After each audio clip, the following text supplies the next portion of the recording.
ایک جوان کہتے ہیں بڑا گنہگار تھا، ایران کا رہنے والا، ہوتا ہے جوان دوستیوں کے چکر میں، تو ایسا ہی جوان تھا، دوستوں میں، پرائیویسیز میں اور ان چیزوں میں پڑا۔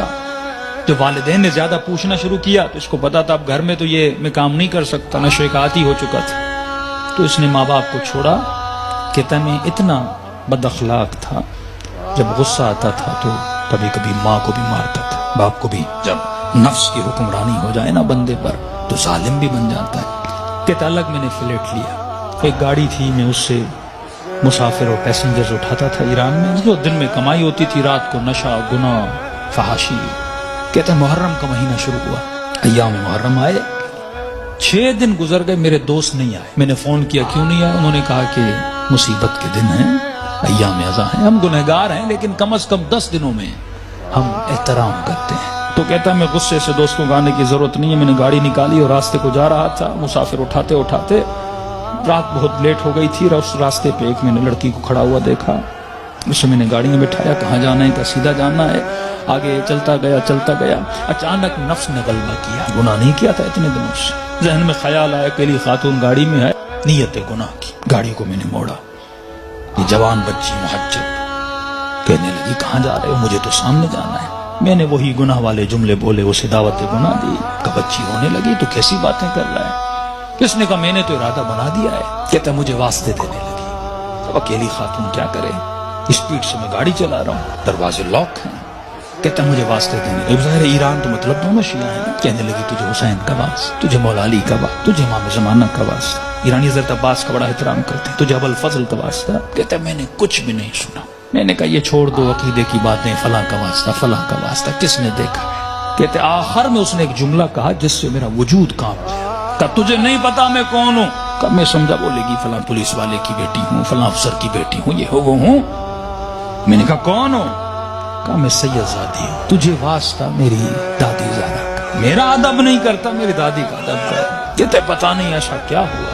میں نے گاڑی روک لی، میں نے کہا کہاں جانا ہے؟ کہا مجلس پہ جا رہی تھی، امام برگاہ پہ اتار دو۔ کہتا میں نے جا کے اتارا، پورے راستے میں خاموش رہا، سمجھ نہیں آ رہی تھی، ایک خوف سا میرے وجود پہ طاری ہو چکا تھا۔ کہتا یہ خاتون گاڑی سے اتری اور جب جانے لگی تو مجھے کہنے لگی کہ اے جوان میں مجلس میں جا رہی ہوں، تیرے لیے دعا کروں گی، تو گناہ کرنے پہ آتا تجھے کون روکتا؟ میں اپنی دادی زہرا سے تیری سفارش کروں، میں نے سارے واسطے دیے تو روکا نہیں، لیکن جب تم نے میری دادی کا نام سنا تو رک گیا۔ اہل بیت فرماتے ہیں ہم بڑا احترام کرتے ہیں اس بندے کا جو ہماری دادی کا احترام کرے۔ یہ جوان کہتا ہے میرے وجود میں گویا ایک انقلاب سے، ایک عجیب سی سچویشن تھی، بس دل کر رہا تھا میں روں۔ کہتا جہاں میں نے اس کو اتارا تھا وہ میرا محلہ تھا، میرے ماں باپ کا گھر تھا، کئی عرصے سے میں آیا نہیں ان کو دیکھنے کے لیے۔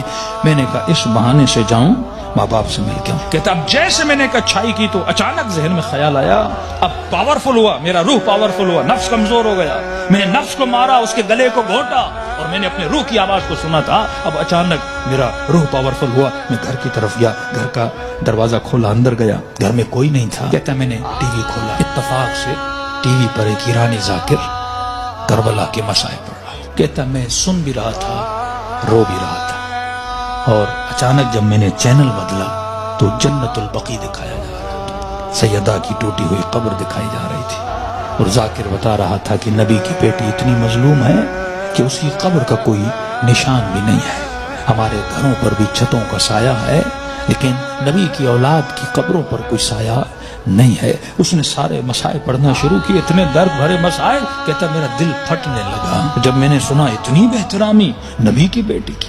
تو کہنے لگا سیدہ میں اتنا بڑا گنہگار ہوں لیکن میں نے آپ کی بیٹی کا احترام کیا، ایسے تھے جنہوں نے نبی کی بیٹی کا احترام نہیں کیا۔ کہتا اب جب رونے لگا تو مجھے اپنے گناہ، اپنی خطائیں، اپنی بدکاریاں سب یاد آنے لگی، جتنی میری اندر کی کثافتیں تھیں گویا کسی نے سامنے لا کر کھڑی کر دی تھی۔ اب میں رو بھی رہا تھا، اللہ سے معافیا بھی مانگ رہا تھا۔ اتنے میں میری ماں گھر آئی، جس ماں کو مارتا تھا، اتنے سالوں کے بعد جب ماں نے مجھے دیکھا، کہتا جیسے مجھے دیکھا تو دیکھ میں رو رہا تھا، کہتے جیسے مجھے دیکھا تو بڑے پیار سے میرے ماتھے کا بوسہ دیا اور کہنے لگی رضا تو وہ نہیں جو یہاں سے گیا تھا، مجھے بدلا بدلا لگ رہا ہے۔ میں نے رو کر کہا کہ اماں مجھے سیدہ نے بدل دیا۔ کہتے معافی مانگنے لگا، ہاتھوں کا بوسہ دیا، ماں کے قدموں پہ گرا کہ اماں مجھے معاف کرنا، میں بہت برا تھا۔ جب میں زیادہ رونے لگا تو ماں نے کہا بیٹا یہاں نہیں رو، امام بارگاہ میں مجلس ہو رہی ہے، معصوم کا فرمان ہے کوئی بھی دنیا کی مصیبت آئے نا ایسے نہ رویا کرو، بیوی چھوڑ کے جاتی ہے، بچے بدتمیزی کرتے ہیں، رزق میں پریشانیاں آتی ہیں، بندے کا دل کرتا ہے روم، کہتے ایسے اپنے آنسوؤں کو ضائع نہ کیا کرو، ذکر حسین کو یاد کیا کرو، مصیبت اہل بیت کو یاد کیا کرو، ان آنسوؤں کی قیمت بڑی ہے، ان کو ایسے ضائع نہ کیا کرو، غم حسین میں، مناجات خدا میں، توبہ میں بہایا کرو۔ تو ماں نے کہا حسین کی مجلس میں جاؤ، کہتا ہے اتنے سالوں کے بعد جب محلے میں گیا تو محلے داروں نے دیکھا ارے وہ جوان جو اتنا گمراہ تھا آج ذکر حسین میں رو رہا ہے، اس کی زندگی میں انقلاب بپا ہو گیا۔ کہا کہ جب سے گیا، اس کی ماں کہتی ہے یہ خادم بن گیا حسین کا، یہ عزاداروں کے برتن بناتا، کبھی جوتیاں بناتا، کبھی وہاں پہ ان کے لیے چائے رکھتا، دن رات خدمت کر رہا ہے کہ پورے محلے نے گواہی دی کہ یہ اس سے سچا عزادار ہم نے دیکھا نہیں ہے۔ کہتے ہیں 1-2 مہینے گزرے، ایک قافلہ بنا کربلا جانے کے لیے، تو لہٰذا اس قافلے سالار جو تھا، مسجد کا ہیڈ بھی تھا، پریزیڈنٹ بھی تھا، اس نے اسے بلایا کہ رضا ادھر آ، ایک جوان کو ہمارے ساتھ چلنا تھا جو ہیلپر تھا لیکن وہ بیمار ہو گیا ہے، میں اتنے دنوں سے سوچ رہا تھا کسے لے کر جاؤں اس کی جگہ پر، اچانک ذہن میں خیال آیا تجھ جیسا نیک جوان ہے، اسے لے جاؤں حسین کی زیارت پہ۔ کہتا جیسے میں نے سنا میں رونے لگا، میں نے کہا مولا حسین کچھ دن نہیں ہوئے آپ کے قافلے میں آیا، اتنی جلدی آپ نے مجھے اپنی زیارت پہ بلا لیا۔ کہا مولا حسین کی زیارت کی، توبہ کی، واپس آیا، پھر ایک قافلہ حج کے لیے نکلا۔ کہ رضا قافلے والے اور محلے والے بول رہے ہیں جب تک یہ جوان چلے گا تو ہم چلیں گے، کیونکہ ہم نے اس سے اچھا خادم نہیں دیکھا، اس سے اچھا محبت کرنے والا نہیں دیکھا۔ کہ تب تو پاؤں سے زمین نکل گئی کہ سیدہ اپنے بیٹے کی زیارت بھی کروائی، اب اپنے جنت البقیع بھی مجھے بلا لیا۔ کہ اتنا بڑا شرف مجھے ملا، گویا زندگی بہار بن چکی تھی۔ جب سب کچھ کر کے واپس آیا، اس کے محلے کا ایک نیک متقی پرہیزگار تاجر تھا، بزنس مین تھا، وہ اس کے باپ سے ملا، کہنے لگا کہ میں اتنے دنوں سے دیکھ رہا ہوں ایک جوان میں اتنا انقلاب آ جائے، مجھے سمجھ نہیں آ رہا، مطلب یہ ارادے کا اتنا مضبوط ہے، یہ اور بن چکا ہے، میں چاہتا ہوں کہ اپنی بیٹی کا رشتہ اس سے کرواؤں۔